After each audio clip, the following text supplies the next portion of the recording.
Welcome to 10 with cooking. Hi friends, welcome back to my channel. இன்றைக்கி நம்ம என்ன பார்க்க போனால் தேங்காய் பால் சாதங்க.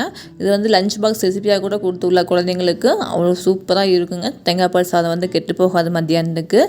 இது கூட உருளைக்கிழங்கு பொரியல் வச்சு கொடுத்தீங்கன்னா சூப்பராக சாப்பிட்டுக்குவாங்க. வாங்க இது எப்படி செய்யலான்னு பார்க்கலாம் வாங்க. அதுக்கும் என்னோட சேனலை சப்ஸ்கிரைப் பண்ணாதவங்க மறக்காமல் சப்ஸ்கிரைப் பண்ணிக்கோங்க. 3 பச்சை மிளகாய் எடுத்துக்கலாங்க. இது வந்து இஞ்சி பூண்டு பேஸ்ட்டு அரைக்கணுங்க. இது என்னென்ன போட்டு அரைக்கலான்னு பார்த்துலாம் வாங்க. 3 பச்சை மிளகாய் எடுத்துருக்கேன். பட்டை 2 துண்டு எடுத்துருக்கேங்க. 3 கிராம்பு,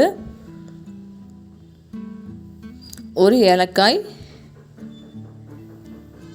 இஞ்சி இந்த சைஸில் எடுத்துருக்கேங்க. 10 பல் பூண்டு எடுத்துருக்கேன். வெங்காயம் வந்து 1 வெங்காயம், சின்ன வெங்காயம் அப்படிங்கிற இந்த சைஸில் வெங்காயத்தில் ஒன்று எடுத்துருக்கேன். இதெல்லாமே வந்து நம்ம குறகுறப்பாக அரைச்சி எடுத்து வந்துக்கலாங்க. நைஸாக அரைக்கணும் வேண்டாங்க. இது மட்டும் தான் மசாலா. தேங்காய் பாலுக்கு நம்ம எந்த மசாலாவும் நம்ம சேர்த்த போகிறது கிடையாதுங்க. இந்த ஃப்ளேவர் தான் சூப்பராக இருக்கும். இது அரைச்சி வச்சாச்சு. இப்போது குக்கரை தான் தாளிச்சு விட போகிறேங்க. 1 ஸ்பூன் நெய் ஊற்றிக்கலாம். 2 ஸ்பூன் கடலெண்ணெய் சேர்த்திக்கலாங்க. சேர்த்திட்டு 2 பிரிஞ்சி இலை சேர்த்திக்கலாம். சேர்த்திட்டு 3 வெங்காயம் நான் கட் பண்ணி வச்சுருக்கேன் நீளவாக்கில், அதையும் நம்ம சேர்த்திக்கலாங்க. வெங்காயம் நல்லா வதங்கி வரட்டும்.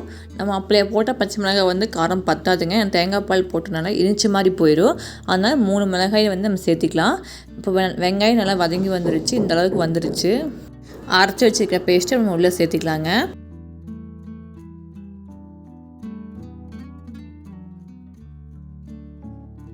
பச்சை வாசனை போகிற வரைக்கும் நல்லா வதக்கி விட்டுக்கலாங்க.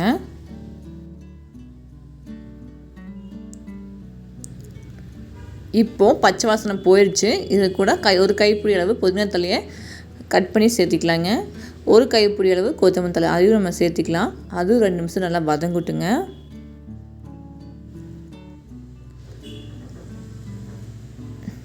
நல்லா வதங்கி வந்ததுக்கப்புறம் நம்ம முந்திரி வந்து தாளிக்கிறப்பவே நம்ம சேர்த்த மறந்துட்டேன். நெய்யில் வறுத்து சேர்த்திக்கிறேங்க.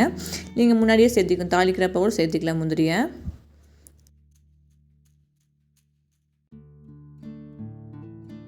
உருளைக்கிழங்கு, கேரட்டு, பீன்ஸ், பட்டாணி, காலிஃப்ளவர் வந்து எங்கிட்ட இருந்தனால நான் சேர்த்திட்டேன். இல்லைன்னா விட்டுறாங்க. நம்ம காலிஃப்ளவர் போட்டால் கொஞ்சம் குழஞ்சி வந்துடும்.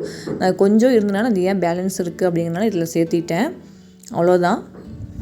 காய் நல்லா வதங்கி வரட்டுங்க. காய் 2 நிமிஷம் நல்லா வதங்கட்டும். காய் வதங்கிறதுக்கு உப்பு சேர்த்திக்கலாங்க. உப்பு சேர்த்திட்டு 2 நிமிஷம் அப்படி காயில் நல்லா வதங்கட்டும் எண்ணெயிலேயே.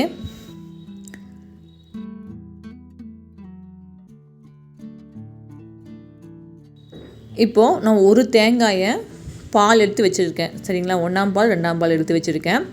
இந்த டம்ளர் தான் நான் அரிசி எடுத்துருக்கேன். சரிங்களா, இதில் 1.5 டம்ளர் அரிசி நான் எடுத்துருக்கேன். அதே வந்து அளந்து ஊற்றிக்கலாங்க. 1 டம்ளர் தேங்காய் பால் வச்சுங்களா. இப்போ 1.25 தேங்காய் பால் நம்ம சேர்த்திக்கலாம். சேர்த்திட்டு இப்போ 1 டம்ளர் தண்ணி நம்ம சேர்த்திக்கிறோங்க. இதில் 1/2 டம்ளர் தண்ணி நம்ம சேர்த்திக்கிற முடியும்.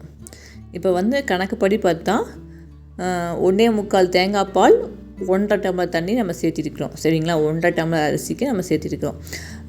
இப்போ வந்து தண்ணி வடித்து கழிஞ்சு வச்சுருக்கிறேன். அதையும் நம்ம சேர்த்திக்கலாம். சேர்த்திட்டு இது கூட நம்ம தக்காளி பழம் சேர்த்திக்கலாங்க. தக்காளி வந்து முன்னாடியே நம்ம சேர்த்தனோம் அப்படின்னா வரும். இது இப்போ சேர்த்துட்டிங்கன்னா தக்காளி நல்லா டேஸ்ட் வராது, கலரு கொடுக்காது. தேங்காய் பால் சாத்தம் அந்த கலர் தான் இருக்கும். மூடி வச்சுக்கலாங்க. நல்லா கொதிச்சு வரட்டும். இப்போ நல்லா கொதிச்சு வந்துருச்சு. ஒரு கிளறி விட்டு உப்பு பார்த்துக்கோங்க கரெக்டாக இருக்கான்னு பார்த்துட்டு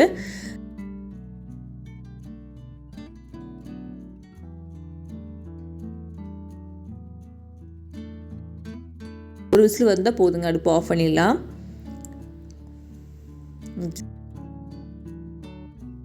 மீடியம் ஃப்ளேம்லேயே வச்சுக்கோங்க. இந்த அளவுக்கு நான் தீ சிம்மில் தான் வச்சுருக்கேன். இந்த ஒரு விசில் வந்தால் போதும். இப்போ ஒரு விசில் வந்துடுச்சுங்க. இப்போ நம்ம அடுப்பை ஆஃப் பண்ணிடலாம். ஒரு 5 நிமிஷம் மீடியம் ஃப்ளேமில் வச்சுக்கோங்க. மீதி வந்து ஹையில் வச்சுட்டு ஒரு விசில் விட்டு எடுத்து ஆஃப் பண்ணிக்கோங்க. இப்போ பாருங்கள், விசில் அடங்கினதுக்கப்புறம் பார்க்குறேன் பாருங்கள், அவ்வளோ சூப்பராக இருக்குது அப்படின்னு. ஒரு கிளறிக்கலாம். மேலே நீங்கள் வேணால் நெய் ஊற்றிக்கோங்க, வேணால் ஊற்றிக்கோங்க, இல்லைன்னா ஊற்றலாம். இப்போ பாருங்கள் எவ்வளோ உதிரியாக சாப்பாடு கரெக்டாக இருக்குது. தேங்காய் பால் தண்ணி ஊற்றுறது 1 டம்ளர் அரிசிக்கு சாப்பாடு கரெக்டாக வந்திருக்குதுங்க. இது கூட உருளைக்கிழங்கு வறுவலோடு கொடுத்துட்டிங்கன்னா லஞ்ச் பாக்ஸ் ரெசிபி குழந்தைங்க சூப்பராக சாப்பிட்டு வந்துடுவாங்க. தேங்காய் பால் அதுவும் இல்லாமல் உடம்புக்கு ரொம்ப நல்லது. இதில் நம்ம வந்து காய் சேர்த்துக்கும், கேரட்டு, பீன்ஸ் இதெல்லாம் போட்டிருக்கனால குழந்தை ஹெல்த்தியான சாப்பாடு தாங்க. நீங்களும் செஞ்சு பாருங்கள். செஞ்சு பார்த்து கமெண்ட்டில் சொல்லுங்கள். வேறு ரெசிபியோட அடுத்த வீடியோவில் பார்க்கலாம். லைக் பண்ணுங்கள், ஷேர் பண்ணுங்கள், கமெண்ட் பண்ணுங்கள், சப்ஸ்கிரைப் பண்ணுங்கள்.